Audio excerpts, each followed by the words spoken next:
નમસ્કાર દર્શક મિત્રો, સ્વાગત છે તમારું મેનન્ટાઇન ન્યૂઝમાં। વડોદરા મ્યુનિસિપલ કોર્પોરેશન દ્વારા ફરી એકવાર નવી ઈ રિક્ષા ખરીદવાનું ભૂત ધૂન્યું છે।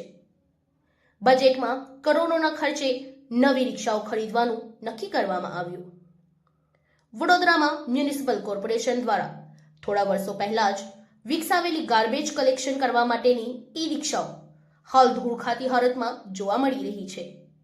ટૂંકા ગાળામાં જ જાણે આ ઈ રિક્ષાના પ્રોજેક્ટની હવા નીકળી ગઈ હોય તેમ લાગી રહ્યું છે।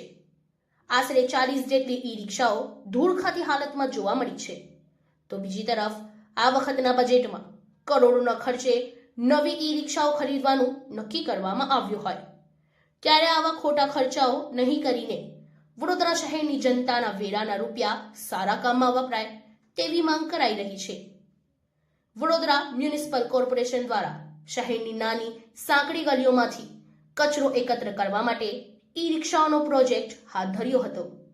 હાલ આ 40 જેટલી ઈ રિક્ષાઓ ભંગાણની સ્થિતિમાં જોવા મળી છે, ત્યારે જાગૃત નાગરિક અતુલ ગામેચીએ જણાવ્યું હતું કે વડોદરા શહેર સ્માર્ટ સિટી, વડોદરા શહેર સંસ્કારી નગરી અને વડોદરા શહેરમાં સ્વચ્છતા અભિયાનના કાર્યક્રમો કાગળ રહ્યા છે, તેમ પાલિકા દ્વારા ટૂંક સમય પહેલા જ ઈ રિક્ષાઓ ખરીદી હતી અને દાતાઓ દ્વારા ઈ રિક્ષા આપી હતી, પરંતુ આ રિક્ષાઓ 6 થી 8 મહિનાની અંદર જ ભંગારની હાલતમાં થઈ ગઈ છે।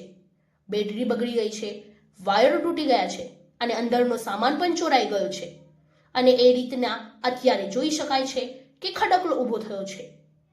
પાલિકા ડ્રાફ્ટ બજેટમાં નવી ઈ રિક્ષાઓ ખરીદવાની ચર્ચા કરી છે। હવે જો જૂની ઈ રિક્ષાઓ 6 થી 8 મહિનામાં બગડી જતી હોય તો નવી રિક્ષાઓ ખરીદવાની કોઈ જરૂર નથી અને બીજી બાજુ 50 કરોડ જેટલો સફાઈનો વેરો ઝીકવામાં આવ્યો છે, તો શું ઈ રિક્ષાઓ કામ લાગશે ક્યાં?